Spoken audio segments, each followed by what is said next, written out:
다큐멘터리 역사를 찾아서 제397편 생원까지 동원하여 불교를 공격하다. 전하, 부처와 귀신에게 그처럼 많은 재용을 낭비해서야 되겠사옵니까? 부처를 믿는 무리들은 부처에게 귀의하면 나라가 부강해지고 백성이 오래 산다, 이렇게 말합니다. 그런데 임금되니가 이 말을 듣고 기뻐하면서 재력을 동원하여 부처와 신에게 아첨을 일삼는 실정이오니 이래서야 되겠사옵니까? 아니되옵니다. 국가가 흥하려면 사람에게서 듣고 국가가 망하려거든 신에게서 들으라 했사옵니다. 부처를 섬기고 신을 섬기는 일은 백해무익한 것이니 유념하시옵소서. 이처럼 격렬한 목소리로 임금인 공양왕에게 태조 이래로 이어져온 고려 왕조의 호불 정책을 비판했다기보다는 아예 질타를 한 이 사람은 대체 누구일까요? 이성계의 오른팔로서 조선왕조 개창에 지대한 공헌을 했던 정도전입니다. 지금 우리는 서기 1391년에 공양왕이 신하들에게 직언을 고하라는 의미의 구원교서를 내린 뒤에 기다렸다는 듯이 이성계 측 세력으로부터 쏟아져 올라온 공양왕을 공격하는 내용의 상소문 공세가 있었던 그 대목을 짚어보고 있습니다. 불교를 배척하는 이른바 척불론의 중심에 이 정도전이 있었다는 얘기는 지난 시간에도 언급했었는데요. 정도전의 경우 불교를 배척하는 성향을 이른 나이부터 노골적으로 드러낸 것으로 알려지고 있습니다. 서울시립대 이익주 교수의 얘기 들어보시죠. 30대에 정몽주에게 보낸 편지가 지금 삼봉집에 남아 있는데요. 그 요지가 뭐냐면 성리학자가 되어서 불경을 읽고 불교와 가까이 하면 안 된다라고 하는 이 사실을 가장 친한 친구였던 정몽주에게 권유하는 이런 내용입니다. 이 정도전에 대한 고려사의 평가도 항상 후진을 가르치고 이단을 물리치는 것을 자기 할 일로 삼았다라고 되어 있습니다. 이때 이단을 물리친다고 하는 것이 바로 불교를 배척하는 것이죠. 따라서 정도전은 평소에도 불교에 대한 생각이나 불교계와의 관계가 좀 다른 점이 있었고, 이것이 공양왕 3년에 척불이 정치적인 쟁점이 되었을 때 척불을 자기 문제로 끌고 나갈 수 있는 그런 바탕이 돼 있었다고 생각이 됩니다. 조선 건국 후 정도전이 이른바 왕자의 난에 희생되어 죽던 1398년에 유명한 불교 비판서인 불시잡변을 편찬했는데요. 유학자의 입장에서 불교를 비판하는 내용을 담은 그 책에서 머릿말, 즉 서문을 쓴 사람은 바로 권근이었습니다. 권근이 쓴 불시잡변의 서문이 동문선 제91편에 실려 있는데요. 그 한 대목을 소개하기로 하죠. 여기에서 권근이 지칭하는 선생이란 물론 정도전을 일컫습니다. 선생은 어렸을 적부터 글을 읽고 이치를 밝히어 그 배운 것을 실행하였으며 이단을 물리칠 뜻이 있어서 토론할 기회만 있으면 쉬지 않고 이를 극력 변론하였다. 선생은 이단을 깨끗이 다 없애버리지 못한 것을 당신의 책임이라 걱정하시었다. 선생은 불교의 해독이 윤리를 폐기하여 반드시 금수로 이끌어서 인류를 멸망시킬 것이니 불교를 주장하는 사람은 마땅히 적대시하고 힘껏 쳐서 없애야 할 것이다. 내가 언제고 내 뜻대로 할 수 있는 때가 돌아오면 반드시 이단을 깨끗이 쳐서 없앨 것이다. 그렇게 역설하였다. 물론 이 얘기는 당대 불교에 극단적인 반감을 가지고 있었던 정도전 개인의 사상 편력에 기초한 내용을 소개한 것입니다. 이익주 교수가 지적한 것처럼 정도전은 그 즈음에 불교를 배척하는 발언을 했던 일반적인 유학자들과 비교할 수 없는 아주 독특한 성향을 지닌 인물이었던 것 같습니다. 정도전은 자신의 상소에 대해서 공양왕이 달갑지 않게 여기고 응답을 해주지 않자 사직을 하겠다고 통보합니다. 그런데 정도전의 상소는 단순하게 불교를 배척하라는 데 그치지 않습니다. 그는 사직을 하겠다고 선언한 뒤에도 자신의 스승격인 이색을 비롯해서 공양왕과 인척관계인 우현보를 죽이라고 주청합니다. 위화도 회군 직후에 왕씨가 아닌 이 창왕을 옹립하는 데 역할을 했다는 점을 죄목으로 들면서 말이죠. 이색과 우현보는 비록 인의는 부족하나 모두 공부를 한 사람들이옵니다. 그런데 옳지 못한 말을 재창하여 사람들에게 의문을 사고 있사옵니다. 본래 선왕의 법은 말을 꾸며내서 사람들을 현혹하는 자는 그 자리에서 죽이게 돼 있사옵니다. 어떤 사람들은 이색과 우현보가 경력으로 보아 저의 선배인이며 같은 유림으로서 친분이 있음을 들어 제가 공격하는 것이 박장한 태도가 아닌가 이렇게 말하고도 합니다. 그러나 거짓 왕을 세움으로써 선조에 대하여 죄를 짓고 성인의 가르침을 파괴하여 원흉인 바에 어찌 선배라 하여 용서해 줄 수 있겠사옵니까? 정도전 개인에게는 대단히 어려운 결정이었을 겁니다. 그리고 아마 정도전도 그 말을 하면서 충분히 예상을 했겠지만 인간적으로는 아주 정도전이 그 심각한 공격을 받게 되는 그런 계기가 됩니다. 왜냐하면 이색과 정도전 사이에는 그 개인적인 관계가 분명히 있었고 정도전이 그 스승이라고 할 수 있는 사람이 바로 이색이고 또 정도전의 아버지 정운경과 그 이색의 아버지 이곡과도 또 친한 사이였고 또 이 집안 내력도 있고 개인적으로는 스승이고 한데 이 스승을 죽여야 한다라고 주장했을 때 인간적인 고민도 있겠지만은 그것이 정치적인 결단의 소산이었다라고 하는 점을 생각해 볼 수가 있겠습니다. 이색이 우왕의 뒤를 이어서 창왕을 왕위 계승자로 내세웠다고 했는데요. 고려사에 나타난 기록은 이렇습니다. 우왕 14년, 이성계가 회군한 뒤에 종실 중에서 선택하여 왕을 세우려 하였다. 한편 조민수는 창왕을 세울 것을 꾀하고 이색이 당시 명망 있는 학자였으므로 그의 말을 방패막이로 삼고자 하여 몰래 이색의 의견을 물었다. 이색 역시 창왕을 세우고자 하여 응당 전왕의 아들이 왕이 될 것이다 라고 하였다. 그런데 이색은 창왕을 세운 데 대한 책임 문제가 처음 대두됐을 때 이렇게 항변을 한 적이 있습니다. 위화도에서 회군하여 국왕 옹립 문제가 논의되었을 때 조민수가 나에게 종친과 세자 창 중에서 누가 타당한가라고 물었다. 이때 조민수는 이성계와 함께 요동정벌을 지휘했던 장수였다. 또한 그는 창왕의 외조부 이림과는 친족으로서 똑같은 생각을 할 것이기 때문에 나는 감히 반대할 수가 없어서 세자인 창을 세울 것이라고 대답한 것뿐이다. 내가 앞장서서 창왕을 세우자고 함부로 권고한 적은 없다. 그러나 이성계 세력으로 분류되는 오사충 등이 끈질기게 탄핵 상소를 올려서 이색은 유배지를 전전했던 것이죠. 그런데 이미 삭탈관직을 당해서 권력의 중심에서 밀려나 있는 이색을 놓고 이성계 측에서는 왜 이렇게 끈질기게 위화도 회군 직후의 일을 거론하면서 공격의 끈을 늦추지 않는 것일까요? 한신대 김순자 교수는 그 배경을 이렇게 설명합니다.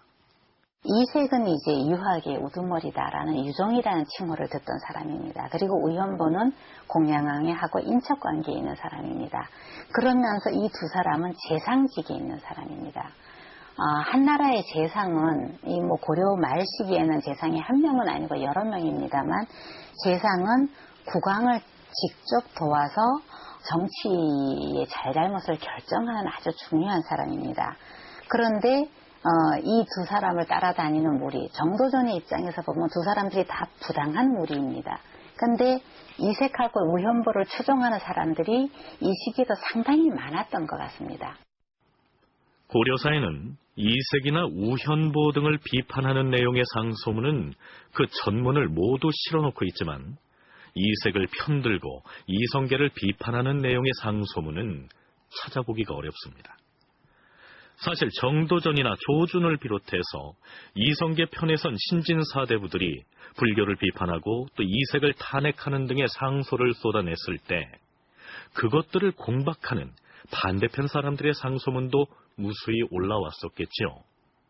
그런데 고려사의 편자들이 자신들에게 불리한 내용이 담긴 목소리는 대부분 역사책에서 빼버렸기 때문에 우리는 당시 고려 조정에서 공양왕을 제외한 대부분의 신료들이 이성계 쪽을 두둔하는 것으로 이해하기가 쉬운데요. 그게 아니라는 얘기죠. 이 당시에 그 유학자들의 대부분이 정도전 조준 계통의 그러한 어떤 정치적인 행동이나 그러한 그 사상에 동조하고 있던 것으로 흔히 착각하기 쉬운데 잠깐 남아있는 기록에 보면 이색과 우현보를 따라다니면 무리가 대단히 많았다 이런 기록이 나옵니다. 이것이 그 당시에 민심 동향을 일부분은 나타내는 것으로 봅니다. 그래서 아무리 공격을 해서 사실 이색 같은 경우도 삭탈관직을 당했던 처지인데도 이 사람을 추종하는 사람들이 이렇게 많다. 그러니까 정도전 입장에서는 정치 세계에서는 냉혹하게 이 사람들을 제거하기 전에는 결국은 이 문제가 해결되지 않을 것이니까 그래서 정도전은 이미 권력의 중심에서 물러나 있는 이색을 아예 죽이고자 나섰던 것이죠. 공양왕은 정도전의 상소문에 대해서 이렇다 할 응답을 하지 않았고 화가 난 정도전이 사직을 하겠다고 했으나 그 사직의 뜻마저 윤허하지 않겠다고 얘기합니다. 그러자 이성계 세력의 또 한 사람인 밀직부사 남은이 글을 올립니다. 요사이 수상 전하께서는 정전에 앉아 백관에게 교서를 내려 직언을 구한다 하셨사옵니다. 그러나 직언으로 극력 간하는 사람이 한둘이 아닌데도 어물어물하며 속히 결단을 내리지 않는 것은 무슨 이유이옵니까? 신은 아마도 주상 전하께서 마음속으로는 욕심이 많으면서도 밖으로는 인의를 베풀려고 한다. 이렇게 생각하옵니다. 그러면서 다시 우왕과 창왕의 옹립에 관한 얘기에서부터 변하멸, 김종현, 지용기 등의 사건에 이르기까지 공양왕의 처결에 문제가 있다고 열거합니다. 그리고 남은은 공양왕에게 이렇게 경고합니다. 논핵을 했던 대간은 오히려 내쫓김을 당하고 여러 간사한 자들은 목숨을 보전하고 도리어 이명됐으니 이것은 불충과 불의를 권장하는 것이니 500년 사직을 망각한 처사이옵니다. 이렇게 하신다면 하늘이 주상에게 천명을 주신 뜻이 어찌 되겠으며 조정께서 주상을 돌보아 주신 뜻이 어찌 되겠으며 신민이 주상을 추계하는 마음이 어찌 되겠사옵니까? 제대로 하지 않으면 하늘도 왕을 버릴 것이고 왕실의 조상도 왕을 돌보지 않을 것이며 신하들도 그 충성을 접을 것이다. 이런 내용이 되겠죠. 주상 전하, 환관 김사행과 김환은 사치를 일삼아 왔사오며 일찍이 공민왕의 사랑을 받아 백성에게 해독을 끼쳤사옵니다. 그자들을 전하의 곁에 두어서는 아니 될 것이옵니다. 내쫓으시옵소서. 과인은 그리 할 수가 없느니라. 공양왕은 신료들에게 끌려다니지만은 않겠다고 작심했던지 측근의 비행을 문제 삼은 사헌부의 주청을 무시해버립니다. 그러나 국왕의 호부를 문제 삼는 상소가 이어지자 진행 중인 불사를 멈춰야겠다. 연복사탑 수리공사를 중지하라 이르라. 척불 상소문마다 단골로 거론되던 연복사탑을 수축하는 공사를 멈추도록 명을 내리게 됩니다. 그런데 바로 이때 이성계 세력의 불교 배척 공세에 맞서서 오히려 불교를 중흥해야 한다는 목소리를 들고 나온 사람이 있습니다. 전 전의부정 김전이 그 사람입니다. 태조께서 고려를 창업한 후 산수와 지맥을 살펴서 절을 지었으며 불상을 만들어주고 백성과 땅을 주어서 복을 빌고 화를 물리쳐 싸웁니다. 이것은 우리나라 왕업의 기본이옵니다. 그런데 근년에 와서 무식한 승려들이 창업의 의의를 돌보지 않고 그 백성과 땅을 수탈하여 자기 것으로서 경영하여 싸웁니다.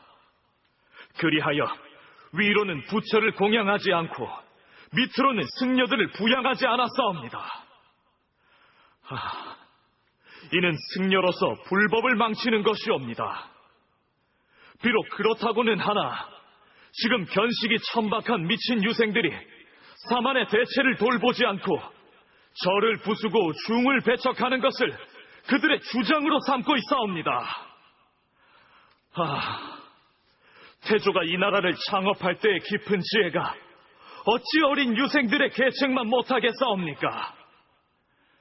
전하는 태조의 원대한 염원을 받들어 절을 다시 수축하시고 땅과 사람을 주어서 불교를 더욱 크게 일으키시옵소서. 불교를 배척하는 척불 상소문에 둘러싸여 있던 공양왕에게는 반가운 일이었겠죠. 불교라는 것은 고려가 500년 동안 지켜온 전통이고, 그러니까 결국은 앞설 선자를 써서 선왕이 했던 정치이니까 우리는 당연히 이것을 따라야 되는 것이다, 이렇게 주장을 하는 것입니다. 그런가 하면 성리학만을 고려가 지킬 어떤 하나의 기준으로 생각하는 사람들은 고려의 500년 역사 혹은 왕건의 정치, 이 모든 것이 가치가 없는 것입니다. 이 사람들 입장에서 볼 때는 중국 사망 5제 시절 그 3대 정치에서 하지 않았던 것은 하나의 기준점이 될 가치가 없는 것이니까 그러한 점에서 본질적으로 충돌할 수밖에 없는 것입니다. 1391년 공양왕 3년에 정도전이 시작한 척불운동은 단순히 불교 배척에만 그친 것이 아니고 불교 또는 불교계와 밀접하게 관련을 맺고 있었던 고려의 구세력과 이성계 정도전으로 대표되는 개혁 세력과의 일대 결전이라고 할 수가 있겠습니다. 이 척불에 대해서 구세력도 그 의미를 알고 있었던 거죠. 그래서 반격을 하게 되는데 척불에 반대하는 논리는 이런 것입니다. 숭불이 고려 국가의 근본이라고 하는 거죠. 고려를 처음 개창할 때 태조 왕건이 불교를 숭상했고 자손 대대로 이 불교를 숭상해 왔다. 김전에 이어서 호조 판서를 지낸 정사척도 같은 목소리를 내므로써 기존의 척불론자들과 공방을 벌이게 됩니다. 정사척도 왕에게 글을 올려 불법은 국가를 복되게 하고 이롭게 하니 마땅히 숭상하여야 할 것입니다 라고 말하였다.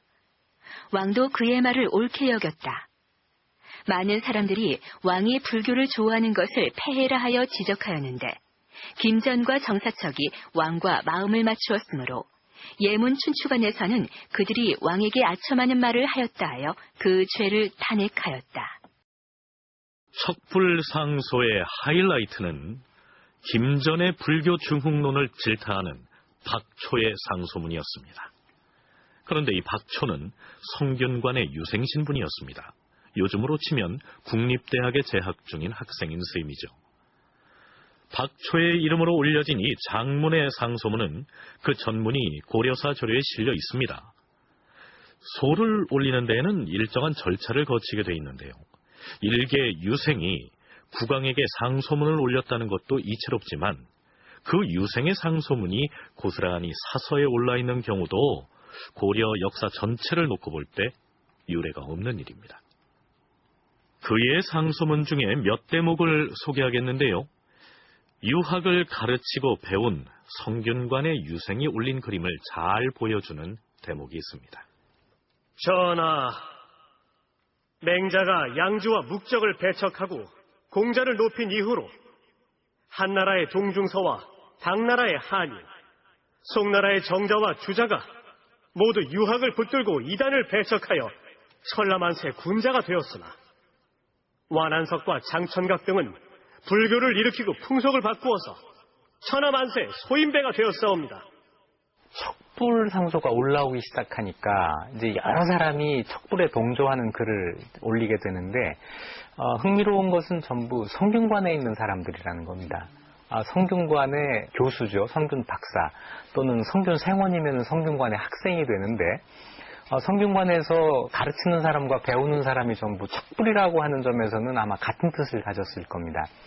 그러면서도 이야기하는 수위는 조금씩 다른데 성균 생원이었던 이 박초의 상소문이 그 당시 척불 상소 중에서는 가장 과격합니다. 그래서 이 박초의 이 상서는 척불에서 더 나가서 아주 폐불까지 불교를 전부 없애야 된다는 얘기까지 나가게 되죠.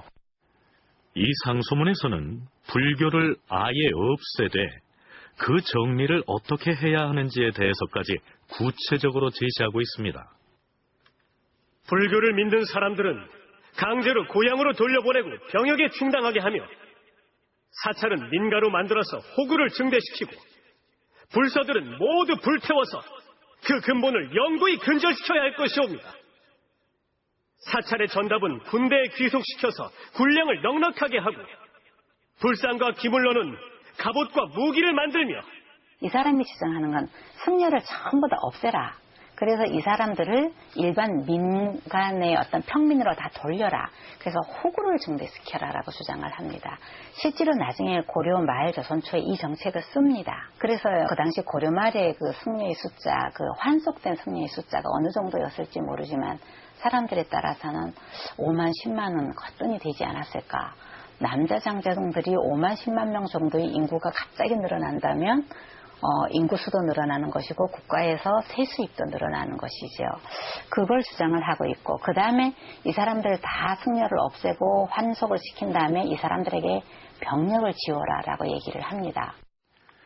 그런데 흥미로운 것은 여기에서 제시한 내용들이 훗날 조선이 건국되고 나서 실제 그대로 시행이 된다는 사실입니다. 또 한 가지, 앞에서 김전이 불교 중흥을 주장하면서 태조가 창업을 할 때 불교를 근본으로 삼았음을 강조했는데요. 그것을 반박하기 위해서 다소 무리한 논리를 내세웁니다. 그 내용을 살펴보시죠. 태조가 후삼국을 통일한 뒤 오랫동안 쌓인 패단을 깊이 징계하여 군신들에게 사사로이 소원을 비는 사찰을 세우는 일을 금하였다. 또한 당시 태사 최웅이 불교를 제거하기를 청하자 태조는 신라 말기에 불교의 가르침이 사람들의 골수에 들어차서 죽는 것과 사는 것, 화를 당하는 것과 복을 받는 것이 모두 부처가 하는 것이라고 여긴다. 지금 사만이 막 통일되었으므로 인심이 안정되지 않았는데 만약 갑자기 불교를 개혁한다면 반드시 해괴하다는 생각을 가질 것이다 라고 말했다. 또한 태조는 신라가 불사를 많이 일으켜서 멸망에 이른 것을 거울로 삼으라 하였다. 그런데 역대의 군신이 태조의 뜻을 체득하지 못하여 이 사람의 상소문에 보면 이런 얘기가 나옵니다. 고려 태조 왕건은 원래는 불교를 반대했는데 후대 왕들이 태조 왕건이 불교를 상당히 숭상하고 보호했다라고 오해를 해가지고 잘못해온 것이다라는 그러한 부분이 나옵니다. 이거는 고려 태조, 고려의 건국자인 태조는 그 자체로 고려 왕조가 지켜야 할 하나의 어떤 기준, 그 규범이 되는데 고려 태조가 원래 불교를 비판을 했다. 사실은 아닙니다만 이 사람은 자기 그 상소문에서 그렇게 그 왕건을 그렇게 갖다 인용을 한 것입니다. 그러니까 고려는 건국 초부터 불교를 숭상한 것이 원래 국가의 기본 방침이 아니었던 것이다. 그러니까 태조 왕건은 불교를 숭상하지 않았는데 역대의 왕들이 모두 왕건의 뜻을 제대로 잊지 못했다. 이렇게 얘기하고 있는 것이죠. 그런데 박초라는 이 유생의 상소는 표현 방식이 매우 과격할 뿐만 아니라 군신 간의 예의는커녕 국왕을 능멸한다는 느낌마저 들게 합니다. 사만 백성의 머리를 모두 깎게 하고 국가를 버리고 왕위를 헌신짝처럼 내던지고 산에 들어가서 불도를 닦으려 하신다면 김전의 말을 받아들이시옵소서. 반대로 한유, 정자, 주자의 학문을 높여 인심을 바로잡고 요순 3대처럼 무궁한 중흥의 업을 빛나게 하시려면 김전이라는 자를 마땅히 사지를 찢어 죽임으로써 주상전하께오서 사악한 요설에 미혹되지 않음을 보여주심이 옳을 것이옵니다. 이놈! 박초라는 이놈을 결코 가만두지 않을 것이니라! 박초라는 성균 유생의 상소문은 준비 단계에서부터 성균관 내에서 일대 소란을 일으켰고 올려진 뒤에도 문제를 일으킵니다. 다들 내 말을 들으시오. 근자에 김전이라는 자가 불교를 다시 크게 일으킬 것을 주청하는 상소문을 올린 데 이어서 호조 판서를 지낸 정사척도 불교 승상을 주장하고 나섰습니다. 모름지기 유학을 배우는 우리 유생들이 가만히 있어서야 되겠습니까? 그래서 내가 상소문을 작성했으니 생원 여러분은 모두 서명해 주시오. 그러나 생원 사복례가 박초의 글에 서명하기를 거부하였다. 그러자 성균 박사 김초가 나서서 서복례, 니놈이 서명을 못하겠다 했느냐? 좋다.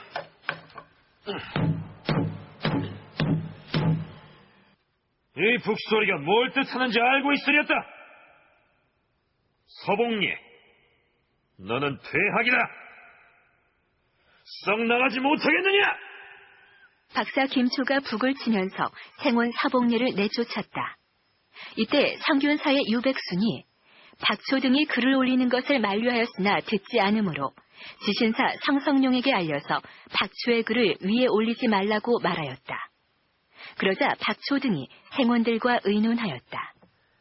여러분, 우리의 정당한 의견을 주상전하께 올리려 하는데 이를 방해한 사람이 있습니다. 사의 유백순입니다. 우리는 그를 스승으로 받들 수 없습니다. 유백순의 수업을 거부합시다. 이렇게 되자 성균관에서 가장 높은 벼슬로서 총책임자 격인 대사성 김자수가 나섭니다. 이게 무슨 짓들이야? 이런 무례한 문장에 담긴 상소문을 전하께 올리는 것도 무례한 짓이려니와 그것을 꾸짖은 스승의 수업을 거부하겠다니 내가 용서치 않을 것이다. 그리고 김초 당신은 명색이 박사인데 생원들에게 구한내동하여 대사성인에게 보고도 하지 않고 서복례 생원을 퇴학을 시키다니 그게 말이 되는가? 당장 서복례한테 가서 복학조치 냈으니 나오라 하라. 대사성 김자수는 생도를 제 마음대로 내쫓은 데에 놓아여 성균 박사 김초 등의 종을 가두고 서복례를 다시 입학하게 하였다. 다음날 대사성 김자수가 출근을 하였는데 성균 박사 김초가 뜰에 내려와 맞이할 생각을 하지 않았다. 그대는 대사성이 출근을 하는데 예의를 갖춰 맞이하지도 않겠다는 것인가? 나는 그리 할 수가 없소이다. 뭐라? 알겠다. 김자수는 왕에게 글을 올려 사직을 청하였다. 그러자 왕이 명하였다. 과인은 대사성 김자수의 사직을 허락하지 않을 것이다. 그 대신에 김초 그자를 잡아다 옥에 가두도록 하라. 이렇게 된 사건입니다. 척불상소를 올리는 문제를 놓고 성균 유생들과 박사 그리고 대사성까지 개입해 내분이 일어나는 양상인 것이죠. 우선 김순자 교수의 얘기를 들어보시죠. 여론몰이를 하는데 아직 학생 단계에 있는 생원들까지 동원했던 그 분위기를 나타내는 것이 아닌가 이렇게 생각을 합니다. 그리고 거기에서 이제 좀 그 소란이 있었던 것으로 나오는데 어쨌든 이 사람이 관직이 없는 일반 평민이죠. 생원이니까. 그러니까 생원 이름으로 국왕에게 직접 상소를 올릴 수 있느냐.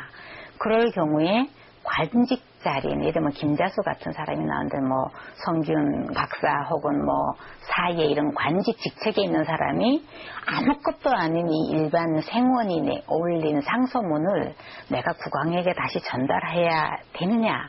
거기에 대해서 아무리 신분 사회이니까 거기에서 이제 관직자와 그다음 신분의 사이에서 약간 갈등이 있었던 것 같습니다. 그런데 아무리 유학을 가르치고 배우는 사람들이라 불교에 대한 비판적인 의식이 존재한다고는 하나 성균관의 유생들까지 나서서 국왕에게 거칠고 무례한 표현을 구사해가면서 이러한 상소를 올릴 수 있을까? 이게 의아한데요. 이익주 교수는 이 당시 성균관의 대사성은 김자수지만 정도전이 겸대사성으로서 대사성을 겸임하고 있었다는 점을 주목할 필요가 있다고 얘기합니다. 이 겸대사성은 단순히 대사성을 겸하고 있다는 이런 의미가 아니고 학문적으로 뛰어난 사람에게 상징적인 관직으로 겸대사성이라는 관직을 주는 거죠. 그래서 고려 말에 2세기 처음으로 겸대사성이라는 관직을 받았고 이 당시는 정도전이 겸대사성이라는 관직을 갖게 되는데 이 박초의 상소를 보면은 이 정도전에 대해서 진유, 진정한 유학자라고 표현한 부분이 나옵니다. 그런데 그 이전 세대에 2세기 유종이라고 하는 유학자의 마루, 유학자의 우두머리라고 하는 그런 그 칭호로 불리죠. 그래서 이 유종인 이색과 대비되는 표현으로 진유라는 말이 나온 게 아주 흥미롭고, 척불론을 앞장서서 주창하던 사람이 성균관 대사성을 겸직하고 있던 정도전이었기 때문에 생원 박초가 다른 생원들과 일종의 동맹을 맺어서 상소를 올린 그 배경에는 정도전 등이 도사리고 있다는 얘기입니다. 또한 유학의 거도로 추앙받고 있던 이색에 대한 정도전의 견제 심리도 작용했을 가능성이 있다는 얘기죠. 그래서 그랬을까요? 그 기사 바로 다음에는 다음과 같은 기사가 등장합니다. 사원부에서 소를 올려 다시 이색의 죄를 논획하자 왕은 하는 수 없이 이색을 함창으로 귀양 보냈다. 함창은 지금의 경상북도 상주군에 있는 지역의 이름입니다.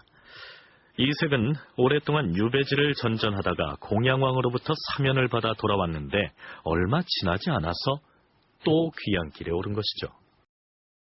이보다 조금 앞서서 고려에서는 군제 개편이 단행되는데요. 정도전과 공양왕 사이에 이러한 대화가 오간 것으로 돼 있습니다. 전하, 신을 삼군 도총재부에 우군 총재사로 임명하셨는데 신은 그 직을 받을 수 없사옵니다. 어째서 그러한가? 삼군을 개편하였을 때 신은 중국의 사신으로 가 있어서 상관하지 않았사옵니다. 그거야 과인도 알고 있는 사실이 아닌가? 한데 원수제를 폐지하고 신을 총재사로 임명하시면 실직을 당한 여러 원수들이 정도전이 원수제들을 없애고서 자기가 총재사가 되었다 하면서 원성이 자자할 것이옵니다. 또한 저는 활을 쏘지 못하고 말을 다루지도 못하니 감히 그 직을 감당하기가 어렵사옵니다. 이미 사전 폐지를 두고 모두 저를 지목하고 있는 터에 우군 총지사직을 맡으면 참소가 빗발칠 것이옵니다. 원수를 폐지하고 삼군을 설치하려는 것은 대도를 회복시키려는 것이며 총재사는 대단히 주요한 직책이므로 시중 이성계 등과 논의하여 임명한 것이니 사양하지 말도록 하라. 만약 참소가 있으면 그 말을 듣지 마시고 끝까지 신을 보호하여 주시기 바라옵니다. 알겠노라. 정도전이 이처럼 자신을 비판하는 다른 신료들을 의식하고 걱정하는 것은 역설적으로 그가 이성계 편에 서서 추진하는 여러 개혁 작업들에 대해 상당히 많은 비판과 견제를 당하고 있었다는 사실을 입증하는 것 아니겠습니까? 자, 그건 그렇고요. 이때 단행했던 군제 개편을 중요한 개혁 작업의 하나로 꼽을 수 있는 것은 징병 대상자들을 조사하면서 동시에 인구조사와 토지조사를 병행했기 때문이다. 김순자 교수의 견해가 그렇습니다. 토지조사를 전국적으로 시행을 하면 인구조사도 따라서 병행할 수밖에 없습니다. 일단 그 토지의 소유주가 누구인지 기록을 해야 될 것이고, 국가의 입장에서는 두 가지를 같이 병행을 하면 결국은 호구 파악을 한다는 것은 국가에서 앞으로 세를 거둬들일 수 있다는 것이기 때문에 이때 전국적으로 호구조사를 했다는 기록은 없는데 아마 일부분은 병행해서 실시되었던 것입니다. 호구조사가 되면 호적이 만들어지게 되고, 호적이 작성이 되면 군적은 저절로 만들어지는 것입니다. 그런데 그러니까 그 이전에는 옛날에는 태어나가지고 국가에 내가 출생했다는 신고를 할 필요가 없습니다. 신고를 하면 무조건 세금을 내는 것이고 신고를 안 하면 세금을 안 내고 살 수 있는 것입니다. 그래서 여러 불만이 터져나왔고 정도전은 자신이 원망의 대상이 되는 것을 두려워했던 것이죠. 그건 그렇고요. 정도전이 척불상소를 올리자 공양왕은 아무런 대꾸도 하지 않았고 화가 난 정도전이 사직을 하겠다는 글을 올렸는데도 공양왕이 여러 날 동안 아무런 반응을 보이지 않았던 모양입니다. 그러자 간관들이 나섭니다. 정도전은 사직에 공로가 있는 공신인데도 불구하고 사직서를 제출한 지 수일이 지나도록 대답을 주지 않으니 공신 대우가 어찌 이리 박할 수가 있다는 말씀이옵니까? 그러하옵니다. 정도전을 다시 관직에 임명하시옵소서. 알겠노라. 정도전을 다시 정당문학에 임명할 것이니라. 이전 시간에도 언급했습니다만 어떤 신하가 사직을 하겠다면서 상소를 제출하는 경우 설령 임금이 그 사의를 허락하지 않았다고 해도 본인이 슬그머니 다시 복귀해서 근무할 수는 없었고 형식적으로나마 임금이 다시 그 관직에 임명한다는 명을 내린 다음에야 예전의 관직으로 복귀를 할 수 있었던 모양입니다. 어쩔 수 없이 다시 정도전을 불러들인 셈인데요. 그렇다고 공양왕이 마냥 끌려다니고 있지만은 않았습니다. 지난번에 과인이 부득이 연복사 탑을 수리하는 불사를 중단하도록 했는데 이제부터 그 탑의 수리 공사를 다시 시작하도록 하라. 누가 척불상소를 올린들 개의치 않겠다는 의지를 내비친 것입니다. 앞에서 대간의 상소가 다시 빗발치자 공양왕이 어쩔 수 없이 이색을 함창으로 귀양 보냈다는 내용을 소개했었습니다. 그런데 아직 해결이 안 된 사람이 공양왕의 인척인 우현보였습니다. 이색이 귀양을 떠난 마당에 대간들이 우현보를 그냥 둘 리가 없겠죠. 전하, 우현부의 죄는 이색과 같은데 마땅히 양쪽 다 귀양을 보내야 할 것이옵니다. 우현부에게 유배형을 내리시옵소서. 유배형을 내리시옵소서.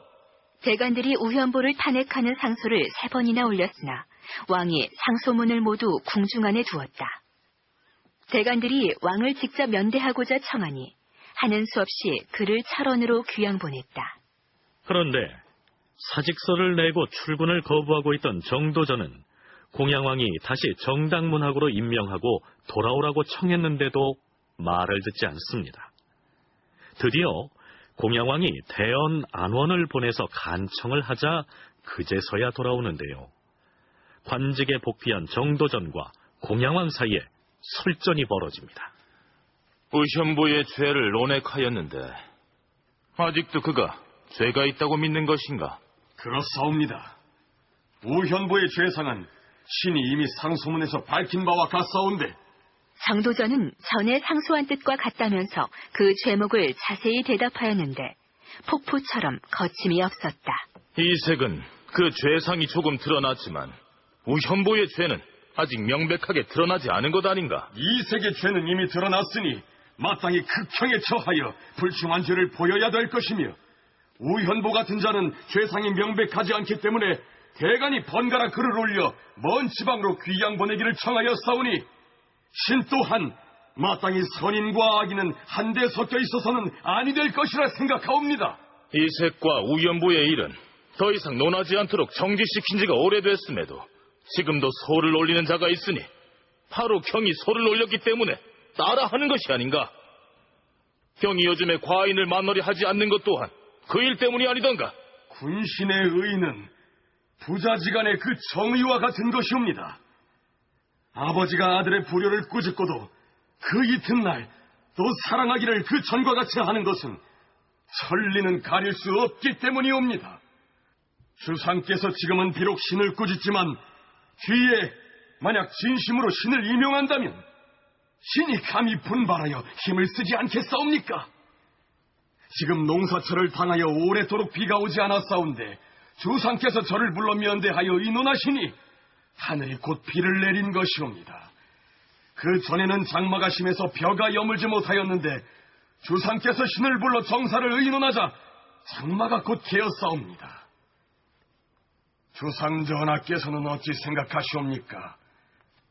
혹시 간사한 무리가 교지를 거짓으로 꾸며서 신을 죄주더라도 신은 주상전하를 직접 면대하여 아랜 뒤에야 벌을 받겠사옵니다. 어떻습니까? 정도전이 능숙한 언변으로 공양왕을 들었다 놨다 하는 것으로 보이지 않습니까? 이에 대한 공양왕의 반응을 사서에서는 왕이 기뻐하지 않았다. 이렇게만 적고 있습니다. 그건 그렇고요. 공양왕은 성균관 생원의 상소문 파동에 대해서 아직까지 앙금이 남아있던 모양입니다. 왕은 좌대원 이첨을 부릅니다. 부르셨사옵니까, 주상 전하? 과인은 아무리 돌이켜 생각해도 김출한 자의 죄를 용서할 수 없다. 이제가 유생들을 선동하여 불교를 폄훼한 죄를 물을 방법이 없겠는가? 김초는 성균관의 박사로서 유생 박초의 상소문에 서명을 거부한 생원을 퇴학 처분시키는 등 유생들 앞에서 불교 배척을 외친 장본인입니다. 과인이 이자의 목을 베어야 하겠는데 마땅한 죄목이 있어야 할 것 아니겠느냐? 벌을 줄 만한 죄목이 있사옵니다. 말해보라. 우리 고려는 태조 이후로 대대로 불법을 숭상하고 믿어왔사온데 지금 김초가 이를 배척하고 있으니 이는 선왕이 이룬 법을 깨뜨리는 것이옵니다. 이를 문제 삼아 죄를 주신다면 죄명이 없다고는 못할 것이옵니다. 알겠느니라. 과인이 그리 처결할 것이다. 그런데 이때 병조 좌랑 정탁이 소를 올립니다. 주상 전하, 김초가 이단을 배척하고자 숨김없이 말을 하였던 것인데 주상께서는 선왕이 이른 법을 깨뜨렸다 하여 극형에 처하려 하시니 신은 이를 애석하게 여기옵니다. 이른바 선왕이 이른 법이란 불교가 아니라 삼강오륜이옵니다. 불교는 이를 어기는 것이오니 선왕이 이른 법을 깨뜨린 것은 김초가 아니라 곧 주상전하이시옵니다. 아마도 이때 정탁이 올린 상소문이 내용상 가장 강력하게 공양왕을 공격한 것이 아닌가 생각됩니다.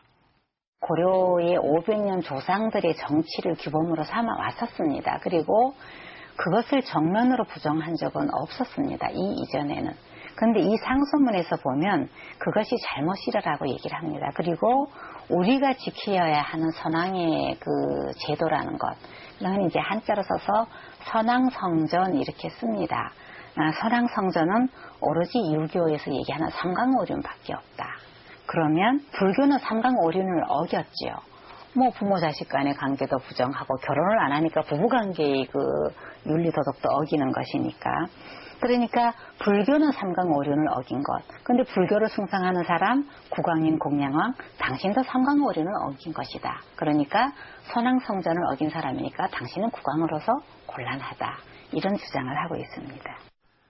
그런데 병조 좌랑 정탁의 상소문 내용이 너무나 과격한 내용을 담고 있다는 사실을 알고 대간들도 걱정을 했던 모양입니다. 좌우대원 등이 왕이 노할까 두려워하여 감히 정탁의 말을 알리지 못하였다. 이 상황에서 궁금한 것이 있는데요. 과연 이 시기 정몽주는 이성계 세력이 주도한 일련의 불교 배척 바람몰이를 어떻게 바라보고 있었을까요? 척불 상소가 올라오고 척불론이 문제가 됐을 때 정몽주의 입장이 아주 난처해집니다. 정몽주는 그 당시 자타가 공인화는 최고의 성리학자죠. 성리학자라면 마땅히 불교를 배척해야 됩니다. 따라서 공양왕을 공격하면서 동시에 나온 여러 그 척불 상소에 대해서 정몽주는 동조해야, 정치적으로 볼 때는 그 당시 정몽주가 공양왕 편에 서서 이성계 정도전과 대립하고 있었습니다. 이 척불소들이 간단하게 불교만 배척한 것이 아니라 공양왕을 공격하는 정치적인 성격을 또 띠고 있기 때문에 성리학자로서 척불에 동조하게 되면 정치적으로 자기를 부정하게 되는 모순에 빠지게 됩니다. 성리학자로서 사상적으로는 그 자신이 불교를 숭상할 수 없는 처지인데 문제는 정치적으로 척불론을 외쳐대는 이성계 쪽과 반대편에 서 있었다는 얘기입니다. 그런데 이익주 교수는 정도전이 불교 배척을 들고 나온 데에는 치밀한 계산 끝에 나온 다목적의 전략이 깔려 있다고 분석합니다. 정도전은 이런 계산을 했다는 얘기죠. 한편에서는 공양왕의 호부를 공격하고 두 번째로는 이색의 그런 분명하지 않은 태도를 공격하고 셋째로는 정몽주를 딜레마에 빠지게 할 수 있다고 하는 이런 아주 다목적 소재가 됐던 것이죠. 정몽주는 역시 불교를 배척하는 것은 유학자의 상사이다라고 하는 원칙론을 앞세워서 공양왕이 이 척불론자들을 처벌하는 것을 막습니다. 역시 어려운 처지를 원칙을 내세우면서 좀 돌파해 나가는 또 정몽주다운 그런 능력이 발휘된 장면이라고 할 수 있겠습니다. 자, 정몽주가 어떤 역할을 하는지 살펴볼까요? 그가 공양왕을 설득시키기 위해서 올린 글의 내용은 이렇습니다. 근일에 주상 전하께서 특별히 교지를 내려서 직언을 구하시면서 말하는 사람에게는 죄가 없다고 하셨사옵니다.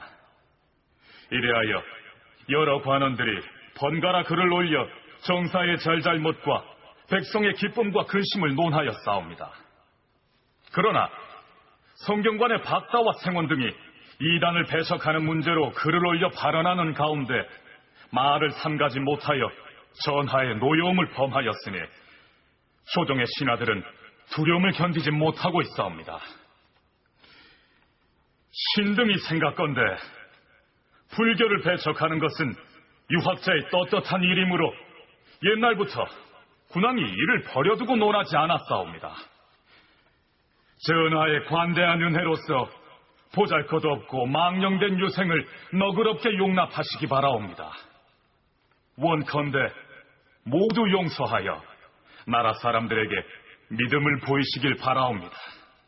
정몽주가 이제 이 김초를 이 불교에 대한 비판이 상당히 이제 격렬하다고 해서 공양왕이 이 사람을 벌 주려고 하니까 벌 주지 말자라고 정몽주가 얘기를 하는데 정몽주가 그렇게 얘기하는 근거는 두 가지입니다. 이 생원은 구원교에 대답한 것이니까 원래 그 구원교에 대답하는 것을 벌 주는 것은 군지의 도리가 아니다. 이제 언론은 튀어나야 된다. 그 얘기이고요. 또 하나는 유학자가 불교에 대해서 왈가왈부하는 것은 옛날부터 원래 있는 일이니 그 자체로도 이것을 잘못을 따질 수가 없는 것이다. 이렇게 주장을 합니다. 정몽주가 이렇게 설득하고 나섰으니 공양왕으로서도 김초에 대한 극형을 고집할 수만은 없었겠죠. 김초에게 태형을 내릴 것이다. 40대를 때려서 돌려보내도록 하라. 자, 앞에서 성균관 유생의 상소 문제를 다룰 때 유백순이란 이름이 등장했었죠.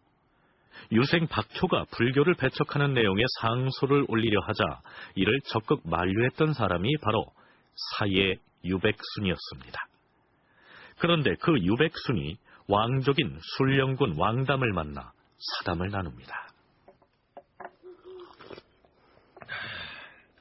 요즘 입달린 자들이면 너도 나도 나서서 유동정벌의 책임이 누구에게 있냐는 둥, 가짜인 우왕과 창왕을 옹립한 죄가 누구에게 있냐는 둥 야단들인데 자넨 어찌 생각하나? 지금 돌아가는 형세를 보면 옛날 의종 임금 때 일어난 무신난이 거울로 삼을 만하다고 나는 생각하네. 그러게 말이야. 지금 정도전 등이 나라의 권력을 마음대로 부리려고 하니 혹시 의종 때와 같은 반란이 일어난다면 우리가 화를 입는 건 아닌지 두려움이 앞선다니까. 아마도 이들이 사적으로 나눈 밀담이 새나간 모양입니다. 대화의 내용을 전해들은 이성계 쪽의 관리들이 가만히 있지 않겠죠. 뭐라? 우리를 의종 때 반란을 일으켰던 무식한 권신들의 비유를 했단 말인가? 이들을 방치해서는 안 됩니다. 설령 왕족이라 해도 불러다 문초를 한 다음 엄벌에 처해야 할 것이에요. 마땅히 그리해야 합니다. 당장 그자들을 잡아다가 사실을 토설하도록 문초를 합시다. 대간과 형조가 왕담과 유백순을 잡아서 심문하니 상세히 자백을 하므로 드디어 왕담은 견주로 귀양 보내고 왕실 족보에서 삭제하였으며 유백수는 곤장을 쳐서 기주로 유배하였다. 개인적인 대화까지 이렇게 철저하게 탄압하는 그 언론 탄압이 그 당시 고려사의 기록에 나오는 것에서 드러나지 않는 상당히 좀 아주 극렬했던 것이 아닌가 이렇게 생각하게 되는 것입니다. 실제로 그 회군공신에는 직접 참여하지 않았던 사람들도 거기에 공신에 포함되어 있습니다. 아마 정치적인 이유로 줬을 것입니다. 회군공신을 할 때 정도전 조준 같은 사람은 직접 참여한 적이 없지요. 이제 그런 사람들. 그래서 언제나 그 공신을 책봉할 때는 항상 이렇게 정치적인 이유로 끼어들어가서 이제 공신 이름을 받는 사람들에 대한 논란은 고려시대 때나 조선시대 때나 항상 있습니다. 그래서 거기에 대해서 그냥 아마 차 마시면서 혹은 술 한잔하면서 이렇게 사적으로 했던 얘기가 누설되어 가지고 상당히 이제 곤란하게 되었던 그런 얘기로 보입니다. 앞에서 소개했듯이 정도전은 활도 쏠 줄 모르고 말도 다루지 못하며 또한 요동정벌에 참여하지도 않았는데 회군 후에 버젓이 공신책봉을 받았으니 유백순과 왕담이 아니더라도 그러한 불만을 토로하는 사람들이 많았을 것으로 보입니다. 이 두 사람은 시중에 널리 퍼진 불만을 사석에서 얘기했다가 설화를 당한 경우인데요. 얼마 뒤에는 그동안 움츠리고 있던 정몽주 쪽에서 이성계의 핵심 세력인 정도전 조준 등을 향해서 파상적인 반격을 감행합니다.